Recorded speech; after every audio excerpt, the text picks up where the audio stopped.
नारायण की नाभि से कमल, कमल से ब्रह्मा और ब्रह्मा के पुत्र हुए मरीचि ऋषि, मरीचि ऋषि के पुत्र हुए कश्यप, कश्यप के पुत्र हुए विवस्वान, जिनको श्राद्ध देव मनु भी कहते हैं, सूर्य भी कहते हैं। इनका एक नाम है वैवस्वत मनु। इनकी पत्नी है श्रद्धा, जिसका नाम है। इनकी जो पत्नी है, इन्होंने एक अनुष्ठान कराया, पुत्र यज्ञ करवाया। राजा श्राद्ध मनु चाहते थे कि हमारे बेटा हो जाए, और देवी चाहती थी कि मेरे बेटी हो। ब्राह्मणों से मनोरथ बताया, ब्राह्मणों ने पुत्री प्राप्ति के लिए आह्वान किया, मंत्र पढ़े और उनको बेटी प्राप्त हुई। इधर श्राद्ध देव मनु को लगा कि बेटा चाहता है, बेटी कैसे हो गई।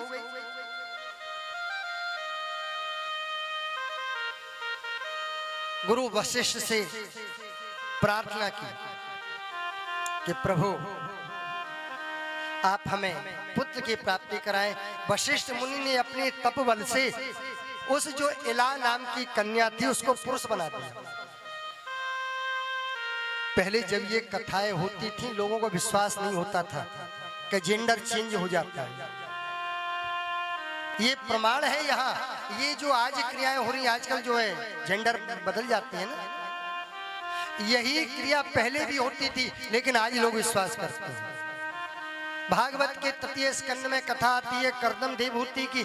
कर्दम जी ने एक विमान बनाया था, कामक विमान, जो मन से चलता था।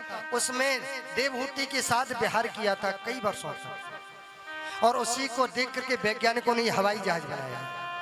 ये तो अनुष्ठान, ये अनुसंधान तो अब कर रहे हैं, लेकिन हमारे ऋषि मुनियों ने पहले ये कर दिया सर। तो महाराज जब बेटी से बेटा बना दिया, एक बार इलाव्रत खंड में ये गया, सुद्युम्न नाम इसका पड़ गया, सुद्युम्न।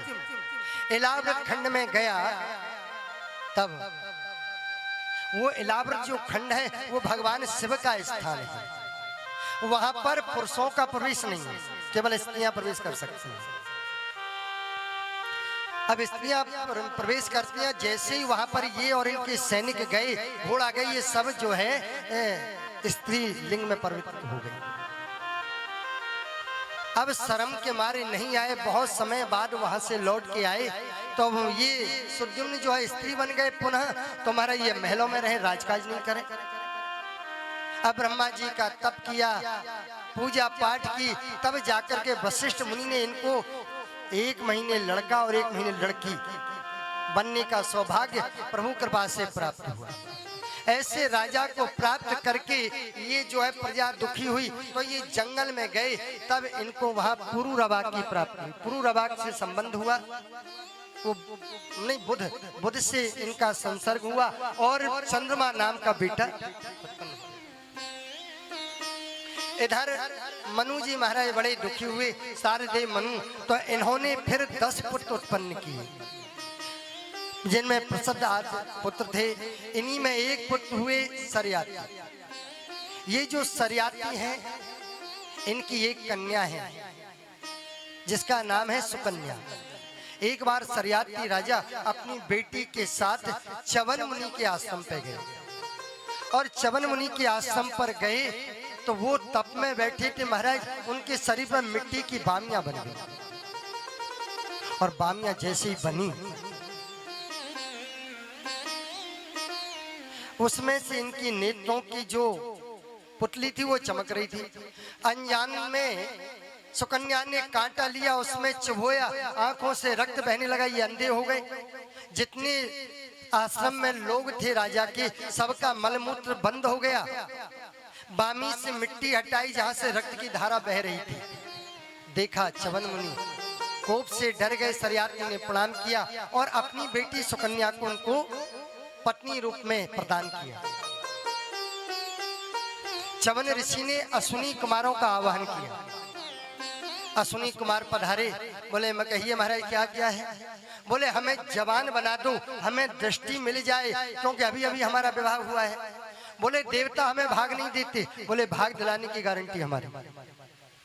और भगवान जाने अश्विनी कुमार 2 भाई हैं, इन दोनों ने कौन सा च्यवनप्राश खिलाया 90 साल के बुढ़े महाराज 16 साल के बन गए, 54 युवा बन गए, इनको स्थान दिलाया है।